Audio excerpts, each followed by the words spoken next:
just glaze a little bit of the information.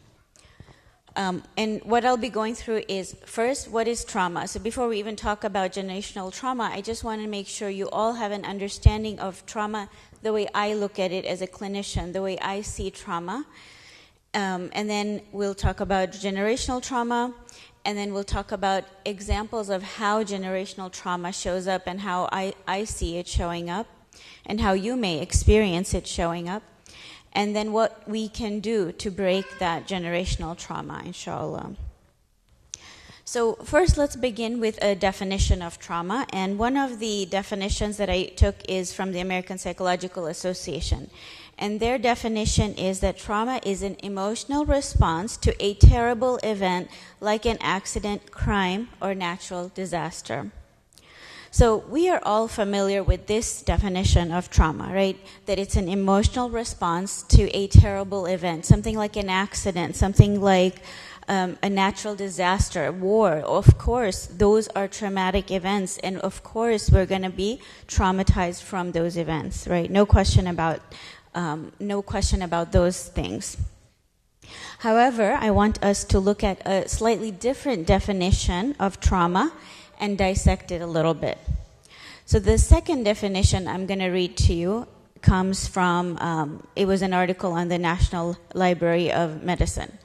So trauma results from an event, series of events, or set of circumstances that is experienced by an individual as physically or emotionally harmful or threatening, and that has lasting adverse effects on the individual's functioning in physical, social, emotional, and spiritual well-being. So take that in for a moment. Notice the difference between the two definitions. And then I want to dissect that second definition a little bit. Let's take it piece at a time. So the first is trauma results from an event or a series of events, or a set of circumstances. So that goes beyond what we might naturally consider a terrible event, right? What we might automatically consider a bad or traumatic event, it widens this lens and angle of what trauma is. So it can be any event or circumstance, okay?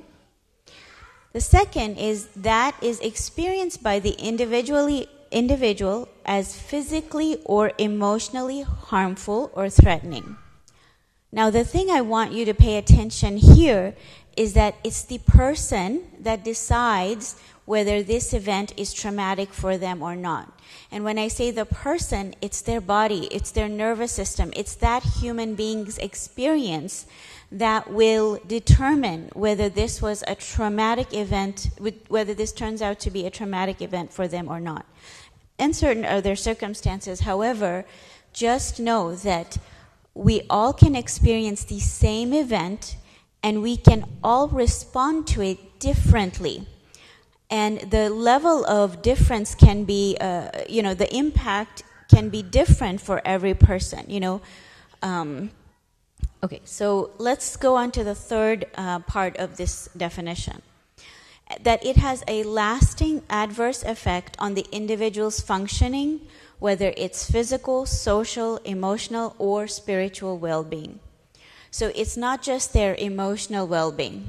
It's not just their social aspect. It's physical, social, emotional, and their spiritual well-being that gets impacted, right? That there's an effect in all these areas.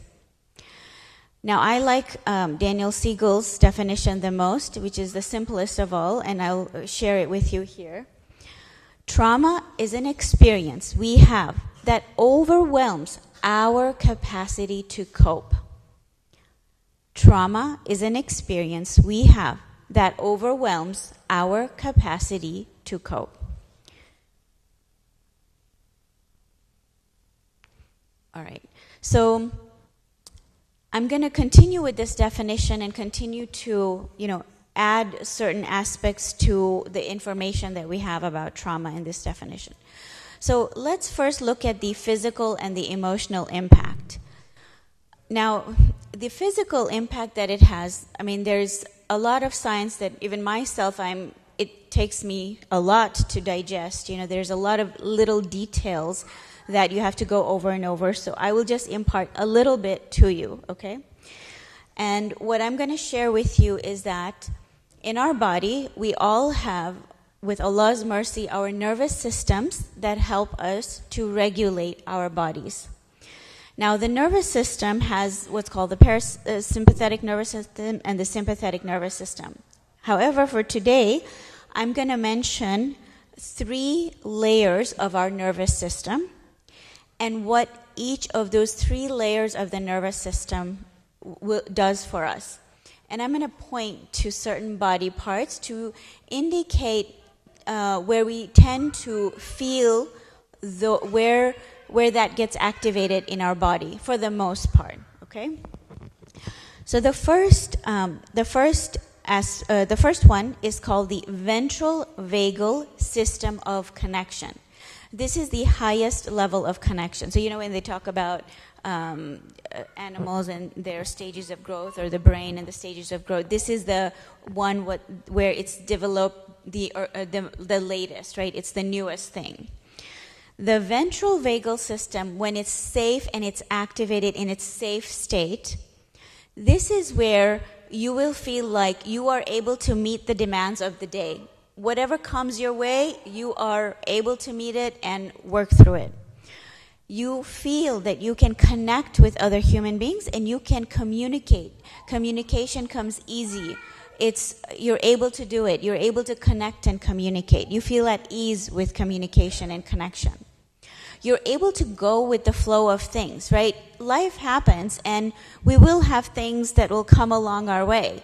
Hey, can you do this? We thought that the projector would work here. The projector is not working, right? We're able to go with the flow of things without us feeling like I can't do it.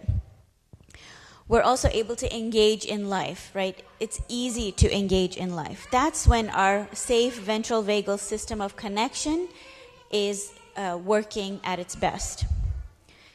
And when it's not, we tend to feel it here in our throat and neck oftentimes. So when it's not, you may even feel the sense of, I have a frog in my throat, or I have, this, like there's a tennis ball in my neck and throat, right? You have those feelings when that's offline and not accessible to you. The second is the sympathetic system of action. The sympathetic system of action is right here in the chest area. This is the heart, the lungs. It is above the diaphragm. The diaphragm is a little bit above the stomach area. So the chest area is where we feel the fight or flight, okay? This is where we would be filled with chaotic energy, okay? When this part of the system is activated, that's where the fight and flight system is. So filled with chaotic energy. This is where we are mobilized to attack. And it could be a constant feeling, right? Sometimes you're in a relationship and, a person will tell me, it's like they're always fighting with me. It's like I'm always against them, right? So this is what's activated in them. They are driven to escape. And this is where the anxious, angry energy comes from. Even if you check in with your body, if you're feeling anxious, you may notice it, or angry, you may notice it in your heart, in your, this central chest area. And then the last one is called the dorsal vagal system of shutdown. When this is activated, that is when you might feel apathetic. You might say, I'm just going through the motions. Life feels like I don't even exist. I don't know if I exist. I know I exist, but I don't feel like I exist. You feel drained of energy. You feel disconnected with the world. You feel disconnected with the people around you.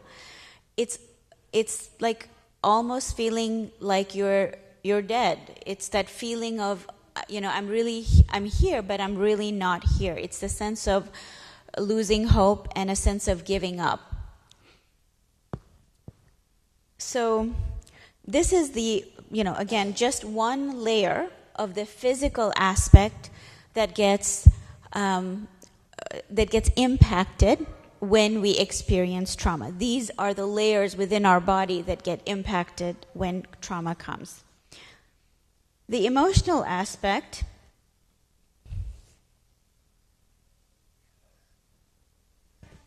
so, a lot of times we talk about our mind. However, there is no thing that we can point to as our mind, right?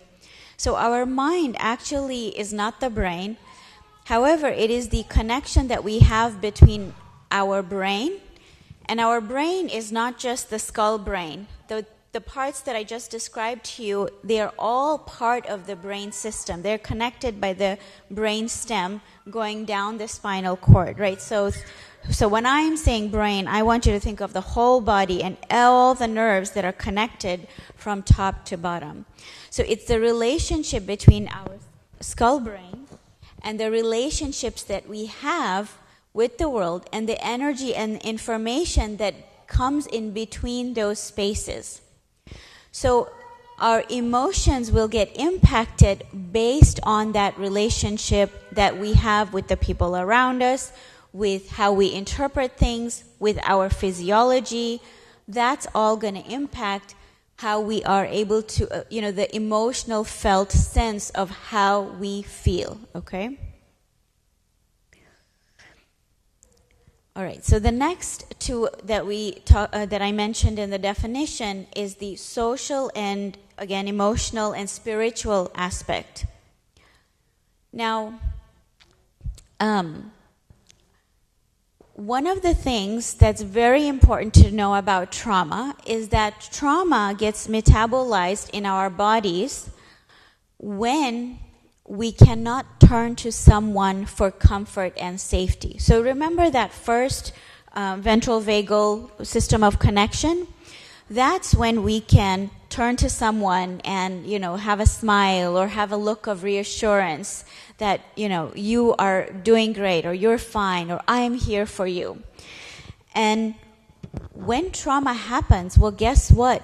When we turn around, right, think about something more easy to think about, like the war, the wars that are happening all around in Palestine right now, right?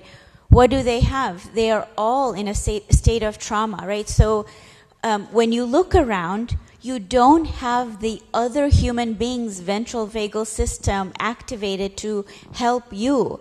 Theirs is offline, yours is offline, so you go into another state, right? So, and then let's think about a place where, perhaps not everyone is in trauma. Let's say you alone experience a trauma. Victims of, sexual and physical abuse will say that, the worst part of it is that they turned to their loved ones and they were rejected by the loved one in what they shared with them. So, again, this part, the social impact, is really, really integral. If we cannot turn to each other and show understanding, show empathy, show compassion, give safety to each other, that is the second step of leading to trauma. So let's say even if that trauma was going to get mitigated, right? Let's say if somebody experiences trauma and the physical manifestation of trauma, and if they could turn to a loved one, their community, their family members, their friends, and be allowed to share and be allowed to be seen, some part of that trauma, if not all of it, could get mitigated, it wouldn't get metabolized, it wouldn't sit in the body, right? Because that person now has this other human being's safe ventral vagal system helping that person to be regulated. Okay? Everyone with me so far? Okay. This is, I want to make sure that I'm covering everything. Okay, I do want to share an example here. So, again, the war and natural disasters and car accident, these are very obvious to see the trauma in them, right? However, I also want you to think about everyday trauma. Okay? Let's say that if a child is admonished at home, and I have a 3-year-old and a 9-year-old, so I'm in the thick of trying to be a good leader, good mom, and also, do it in the most gentle and kindest way, right? And at times, I also have to say, no, we can't have a second or third ice cream, right? No, we can't do certain things. So there has to be some, let's say, admonishment or even guidance. And that child might experience hurt. And again, a simple thing, like my 3-year-old son, he gets very, very, he feels very bad when somebody says no to him. And so what does he do? He goes to the other parent. So if, let's say, I told him, he can't have more ice cream, or he can't, do something like more TV. Now TV is a big battle, right? Like, we're not going to have, or we can't play with the phone. Well, his feelings get hurt. Now mom's not safe because mom just said no. And so the question is, does he have somebody else to go to, right? Can he go to my husband to get that hug and comfort? Oh, mom told you no. That didn't feel good to you, right? Here, let me hug you. Let me comfort you. Let me take your pain away. Now, if my child or other children grow up in an environment where they don't have that, that is also a form of trauma by the definition that we have just read and talked about, because the event can be any event in any circumstance. And let's say if that continues, if that admonishment is critical and negative, and it's constant, and it's not perhaps reasonable, right? Maybe there's, let's say if I'm always saying no to ice cream, right? Perhaps that's going to be too much for that nervous system, right? If I'm always raising my voice or, admonishing constantly, that would not be okay either, right?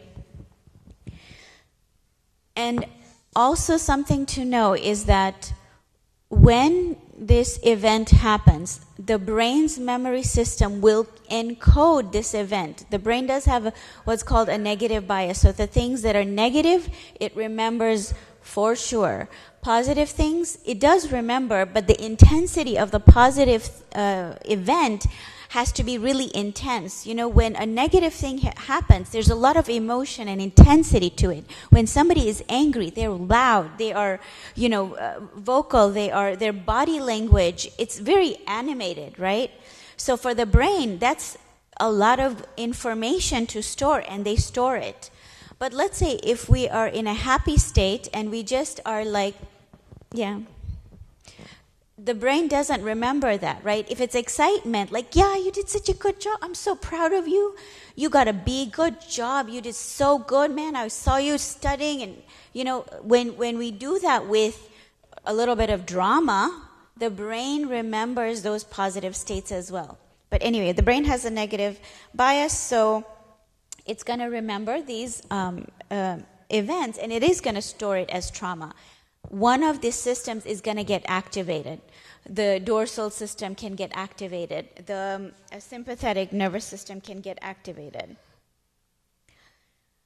The spiritual conflict that can come up sometimes, and I see this often, I see it in my office, is the struggle between, I know my religion is good, I know God is kind and merciful. However, let's say something happens. I'm just going to take the example of the hadith that, beneath the mother's feet is heaven, right? And the Prophet says, Prophet ﷺ says it 3 times first before the father even, right? So the high regard of the mother. Now, what if the child grows up in an environment where the mother is the critical one, where the mother is shaming and constantly putting that child down, even into adulthood, right? Where now that body, right, even though intellectually and even spiritually that person wants to love and be soft, see softness from their mother, but they cannot feel it, right? If somebody is being critical to you, you cannot feel softness with that person, right? If you're being shamed, if you're made to feel like you're not good enough, never good enough, right?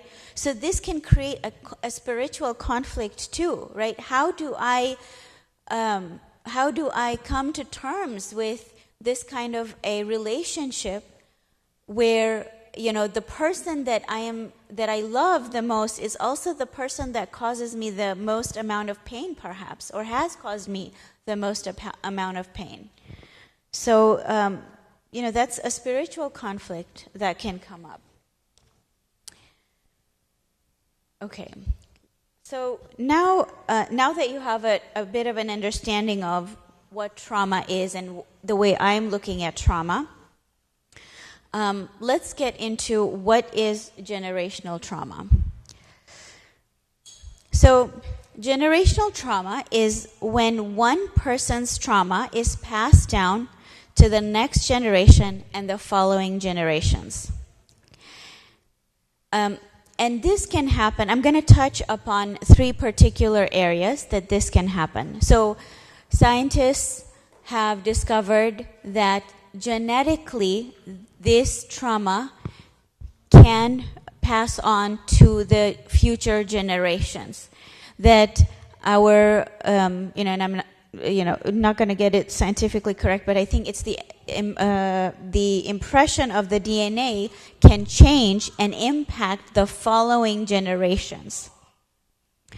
So there's been a significant amount of research done showing that trauma does get passed down the generations. And I'm just going to quickly read this quote for you from an article that was a review of multiple researches, right? So it's like multiple researches that they review them. And this is what one of the summaries says: an accumulating amount of evidence of an enduring effect of trauma exposure to be passed to offspring transgenerationally via the epigenetic inheritance mechanism of DNA methylation alterations, and has the capacity to change the expressions of genes and the metabolome. So, and they have done a lot of research with Holocaust survivors and their children and their grandchildren.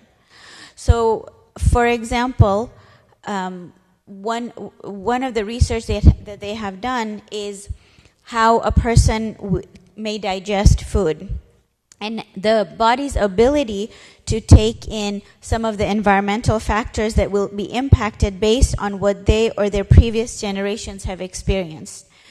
Again, I don't know the details of this, but for example, people who have experienced famine, right? People who have experienced poverty, how they are able to digest certain food or not digest certain food is impacted, again, based on even what their parents and their grandparents may have experienced.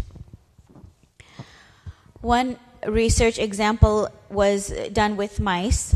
So a set of mice were given shock along with the smell of a cherry-like smell, to generate fear in them. So these mice were given this shock with the cherry smell, and it generated fear in them. Then they had children, and their children had children. So their children and their grandchildren were born with the same fear that their parents experienced of the cherry-like smell, even though these mice had never been exposed to the same kind of, trauma that the grandparents had experienced. And then another research showed that the children of Holocaust survivors that had PTSD, they had lower levels of cortisols than children of survivors who didn't have PTSD, or people with no trauma history at all. So I think we have 10 minutes left, so I'm going to just do my best to run through the rest. The second thing, the next thing that I want to share is that the trauma experience is embodied, okay? And it's embodied and, again, passed down from one generation to another generation. What I mean here is, I'll give an example. So what they noticed is, for example, when we are small, we are fed by our mothers, our caregivers. the state that the mother is in, okay, let's say if I am anxious, if I have anxiety and I am feeding my child, let's say I'm nursing my child, or if I'm even just spoon feeding them or giving them a bottle, that child is reading my body's cues. That child is absorbing my anxiety.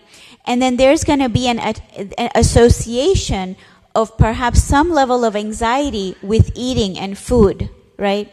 So instead of that child and, the mother teaching that child that, you know what, you can know your body, right? We should eat, and even there is a hadith around this, right? We should eat when our belly is 1/3 full. We should not eat this amount of plate, right? We have I know that mothers will sometimes say, well, this is the amount my child should be eating. I know there are certain circumstances where they have to follow certain regimens, but for, let's say, somebody who doesn't have any kind of medical condition, right?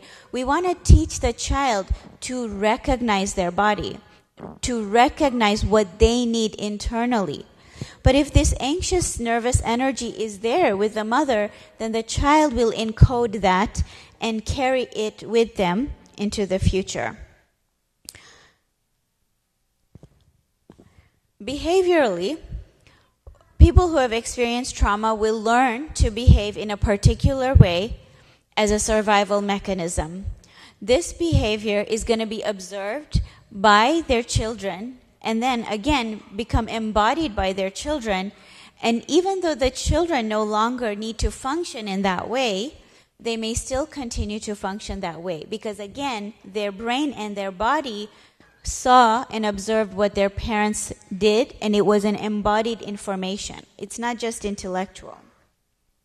So for example, if somebody grew up around scarcity and poverty, right, how they go about even work or money might impact their approach, and there isn't one approach, right? There could be multiple ways. However, it is, again, their generational trauma that is coming through in how they deal with money. Let's say they have now accumulated a lot of wealth, and instead of being able to, let's say, access generosity and let go of that scarcity, they may still function from that tight fist and from that sense of security, again, that internalized fear of, what if I will not have anything? What if I will not have enough, right? And we know with our beautiful religion that Allah is our provider no matter what, right? However, it can be hard to access that knowledge of Allah is my provider, but then my body is telling me, oh my God, I'm afraid, right? If I don't have enough work, again, there's that disconnect. So I'm going to move into how generational trauma can show up. So I'm just going to touch upon some examples. So big topics, work and relationships. A lot of times, you may not know, you may not have awareness. However, it's going to show up in these areas. So let's take work. What career are you going to choose for yourself? And again, the intergenerational piece, there will be your parents' trauma, right? Like if they experienced hardship, and if they are in fear mode, and they want to make sure that you don't experience the kind of hardship they experienced, they may push you to do certain careers or push you into certain careers because they don't want to feel they don't want to feel the discomfort of you feeling uncomfortable. So people will choose careers on what their fears are. And because they don't know what their fears are, they do not recognize it, it's subconscious, they think that they're being very intellectual and very wise in choosing their careers. I'm not saying that people aren't, but I'm just saying that there's a lot of information that goes into when you're choosing a career, right? When you want to become a doctor, when you want to become a lawyer, when you are, even an artist, when you're choosing to do the thing, you want to be a teacher, it's not just like it's a lot of information that your subconscious is weighing in making those decisions. Another example, someone might have a hard time asking for a raise because of fear of speaking up. Everybody else is getting a raise. It's been 5 years and they haven't asked for a raise. Why? Because perhaps they were taught and they learned to not to question the authority figure. If I deserve a raise, then probably they will let me know I need to get a raise, right? Whereas we look at the culture we're in, right? We're in a culture of where you have to advocate for yourself and speak up for yourself. Another example is, forgive me if there's doctors and nurses feeling that I'm picking on them, but let's say you're a doctor or even like myself, a mental health provider. One of the things that I have to do constantly a lot is checking myself. Is my own stuff coming up? Am I projecting to my client? Am I really listening to their needs? Am I fully being present with their emotional state and providing for them what they need, not what's coming up for me, right? I have to hold back and be aware of what could be coming up for me. So, hypothetical situation, let's say somebody's a doctor or a nurse, right? How are they going to treat their patients? Did they have kindness and compassion growing up? And they're then able to give that to their patients, right? And be gentle and kind with them. Or did they have a family environment or even teachers, right? Where they were told to be quick and fast and they were told to, they need to learn to speak up for themselves. So when, let's say they have a patient that's really struggling to take the medicine or to do the thing the doctor is telling them to do, are they going to be able to be compassionate, or are they going to be like, well, that's on you, right? This is your fault. Why do you have diabetes? This is your fault, right? Or is there going to be that compassion with them and that help and support that a patient may be needing? The second area that intergenerational trauma is going to show up is going to be in relationships, right? This is where I see trauma showing up all the time. I did the session earlier on relationships, and for me, it feels like all of my couples, when they're dealing with conflict, their traumas are coming up. And again, I have shared with you, so a lot of times people will say, no, I have no trauma. I grew up in a really, kind and loving environment. And that may be the case. Our parents did the best they could. However, it could be certain other aspects that were not met. We are living, here in the U.S. where there's many generations of immigrants. There are lots of immigrants that came where the parents had to work, and yes, they were loving, yes, they were kind, but guess what? They had no time. The kids were unintentionally neglected. When I go to work, even though, yes, alhamdulillah, I'm glad at the work that I'm doing, but I know for that hour, my child does not have me. I have to be aware that this could possibly be causing some distress to them, right? So there is unintentional neglect. We don't mean to harm each other. However, the circumstances of life may be such that it will happen, right? The other place that, if there's singles here, I would urge you to please think about when you are looking for your partner that your trauma will show up if you are not aware of it. And your trauma will dictate the person that you choose. So subconsciously, our attachment styles are at play. And you will choose what you observed and experienced in your childhood home.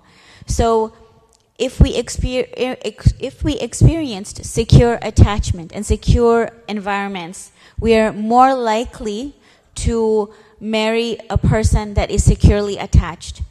If we experienced anxious or avoidant attachment with our primary caregivers, meaning that they were not available to us the way we need, there is a high chance that you will recreate that environment and you will choose a partner that creates that same dynamic that you observe with your parents or that you have with your parents. Now, it doesn't look exactly the same, right? Like when you compare, it's not like, oh, my parent did this, so this, it's not going to be like that. Again, these are layers, subconscious layers.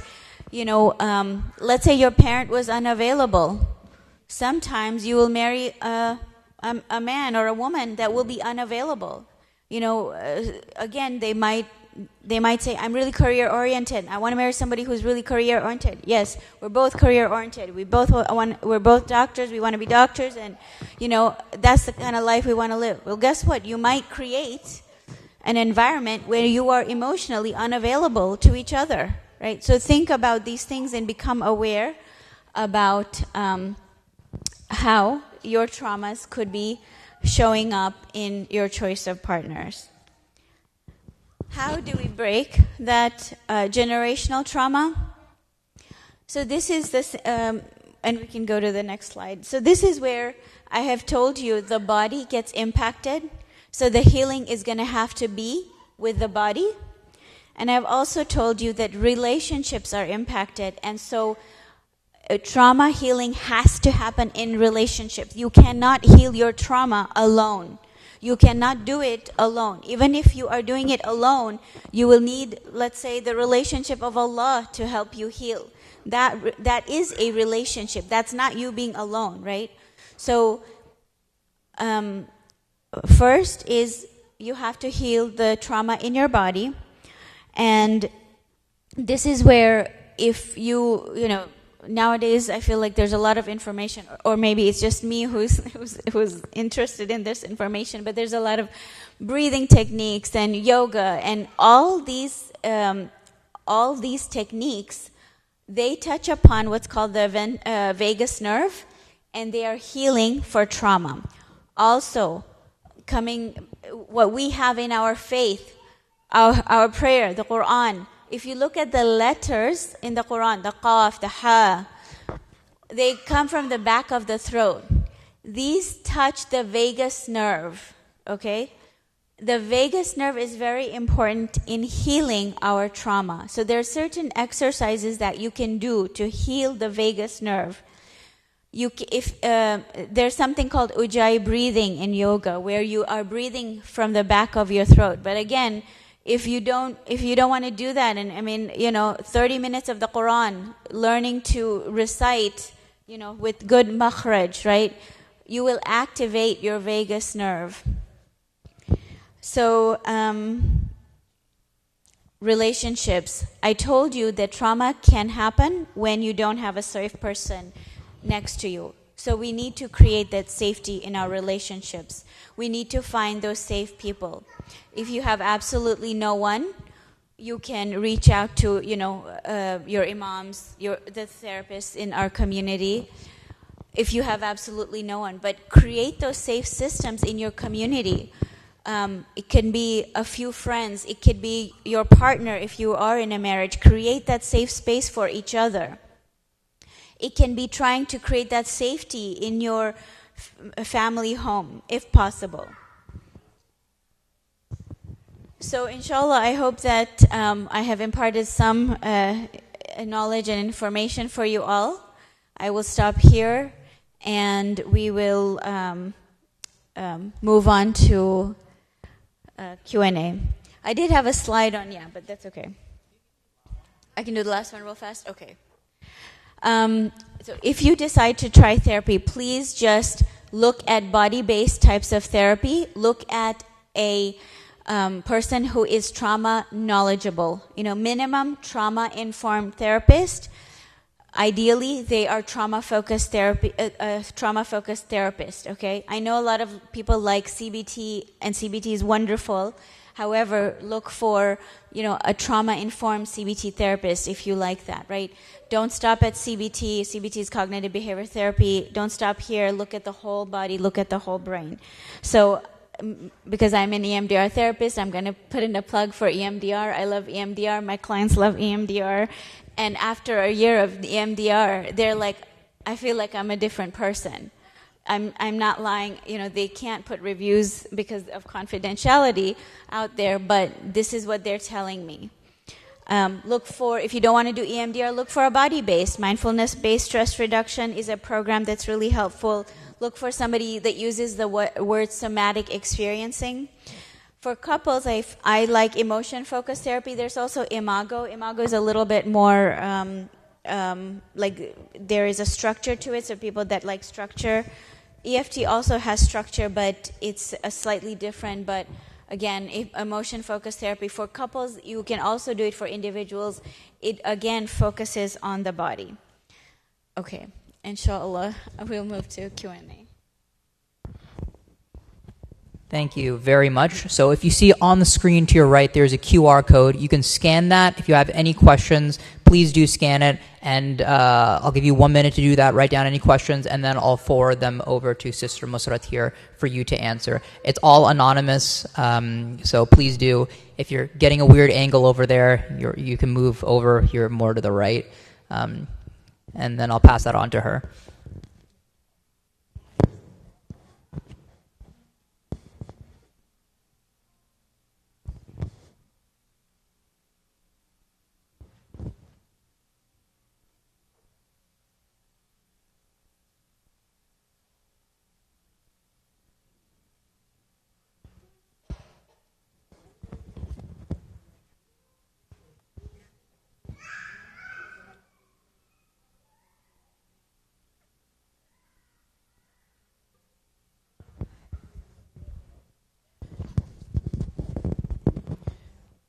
Okay, so the first question is, how do you break the generational trauma of grudges?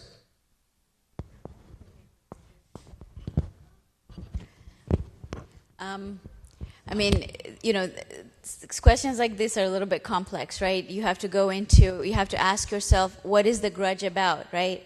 Where is that coming from? But from my slides, what I'll ask you to do is notice the feeling, right, of what is if you were in my first presentation, I said we have all a primary emotion, right? So grudge is actually not a primary emotion. What is the primary emotion that you are experiencing? First, see if you can name that and feel that. Is there some fear there, right? Is there some betrayal there, right? Loss of trust. Is there some sadness there? So see if you can first get into that primary emotion, and then I want you to notice, where do you feel it in your body, right? Do you feel it here in the chest? Do you feel it in the throat and neck? Do you feel it in your gut and belly? Where do you feel it, okay? And then, a very, very easy technique is you can breathe by exhaling. And when you take a big inhale, that's activating. When you want to calm and you relax and let go, release, you want to exhale. So pretend there's a straw in front of you and you're breathing out from that straw. That will make a very, very long exhale, and that is going to activate your relaxation system. And think of you releasing that grudge out through that straw. And do it a lot until you are able to let it go. Next, and I apologize, I'm trying to decipher this question. Can you change someone with anxious attachment to become someone who's more secure? Yeah, great question. You cannot change someone to be anything. However, we can build what's called earned secure attachment. So we might have a primary attachment style. Let's say yours is anxious attachment.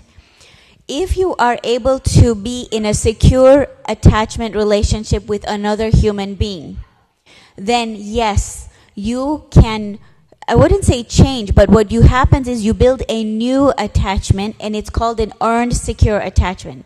The reason it's called earned is because it didn't happen in childhood, it didn't happen in that 0 to 3 age period. And, I don't tell this to my clients, but really what therapy is you're building a secure attachment in that therapeutic room. That's why it takes more than 5 sessions to get healing in therapy, because you're building a secure attachment with your therapist. When you have the secure attachment, your body, your brain will embody it, and then you will move on, and you won't need therapy again when you've successfully built that secure attachment.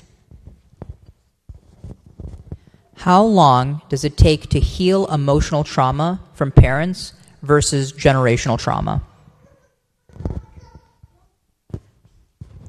So I don't particularly have like information on the difference between how each one takes, right? Trauma is trauma. Yes, we are distinguishing generational trauma with trauma. The thing is, though, for you, it's still trauma, right? You will still notice it as your trauma, even though it may not be your particular trauma. You still have to do similar kinds of work, similar kind of body-based work, right? Now, the thing is that your brain wants to look at the why or the where, or, where is it coming from, but you don't need that information to heal.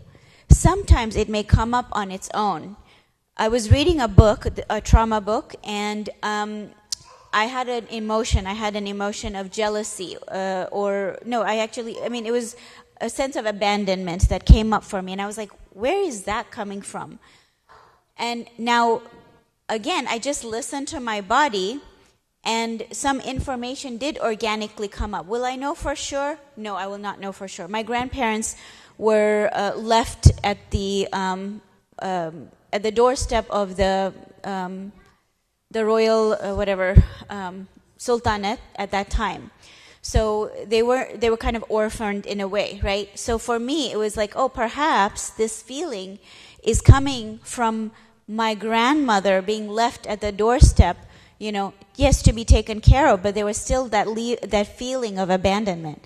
But I didn't need that information, right? I can still do the healing without knowing all of that information. It's still the same exercises that it would be like if, let's say, I had been left or I had been adopted or something like that.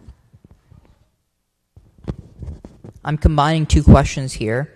It's, what advice do you have about opening up to your parents and grandparents about trauma, and how can you convince them that trauma is real? That's my question too. How do I convince my aunts and uncles and my parents, right, that this is trauma? It's a tough question. I think that we can slowly begin to share little bits of information, and know that, yes, they may never understand the way we do, right? However, we can give them small examples that maybe they may understand and may be able to relate to. So, for example, the one about, let's say, feeding the child, right? Perhaps they might be able to relate to that one. That, look, if, this is what was found, right? Look, if, or even, sharing that example of the mice one. For me, the mice was like, wow, right? So if we can share little pieces of information to them and engage them in a conversation, being aware that maybe they may not be fully receptive, and that's okay, yes, it hurts. However, they are doing the best they can with their knowledge, right? With the capacity they have. Perhaps we can open up a window. We can plant a seed, right? And over time, that seed might grow into more knowledge and understanding. Can you actively experience intergenerational trauma from major events in history, such as the partition of India or colonialism? Can you actively experience intergenerational trauma from major events in world history? I don't understand what is meant by actively. I think they mean like in our present state, like me right now. Mm-hmm. Like, I don't know, partition happened 80 years ago. Right. Could I be experiencing generational trauma from that without me even knowing it? Yeah, absolutely, right? you know, like even with the war that is happening in Palestine, I can see different people reacting differently, right? Some people go into active trauma activation, right? So if there was never healing that happened, if your parents, grandparents, great-grandparents experienced that trauma, fleeing, right? You know, not knowing where your family will be. I think families were torn apart. Where do they live? Do they stay in India? Do they stay in Pakistan? Things like that. If that was never healed within you, it can be passed down and you can be activated by, let's say, information that comes up in the news. And again, the activation isn't always the sympathetic, you know, the fight or flight. Remember, it can be a dorsal as well. Dorsal is apathy. So, you know, it could be that I feel helpless. I can't do anything, right? You know, this is just politics. You know, they're just going to continue abusing us and, you know, there's nothing we can do. This is just life, right? It can be a form of apathy as well that can show up. My spouse has anxiety and depression. They refuse to seek help with a therapist. What am I supposed to do? I know, it's really, really hard. You can't change anyone. You can't ask them to do things. I mean, that's a tough one, right? You want to ask yourself, could you ask them to do, if they're not willing to see a therapist, could you just ask them, like, hey, I don't care how you do it. However, your depression is impacting us and our relationship. And can you please take care of yourself? I'm worried about you. I'm worried about your health, right? Let them know that you care about them. And you don't have to emphasize therapy or a certain way, right? We have to be open to that people can heal in other ways. Even I, as a therapist, even though I might think that this is the greatest, best thing, it may not be for everyone, right? Not everyone is going to show up in the therapy room. There are people that are going to do it other ways, right? So let them know that your experience, what is uncomfortable and what makes you unhappy, hopefully they care about you enough to do something about it. And then also convey to them that you care about their health and their well-being. If you see them suffering, say that it hurts you to see them suffering. You know, I see you going into this state or doing this and feeling this way, and it hurts me to have you feel and experience that. You don't have to be in that state. Can you please do something about it? If my suggestions are not good enough for you, please find somebody else. It's okay, right? So we don't have time for any more questions, unfortunately. A few of the questions asked about how to specifically seek therapy, if you have any recommendations for good therapists, good EMDR therapists. So if you would like to know the answers to that questions, I would strongly encourage you to talk to your sister Musarat after. She has a few flyers with recommendations on good people. So please come over here and talk to her after Isha. The adhan will be going off in 1 minute, inshallah. I'd like to just also give Sister Musarat one round of applause for being here.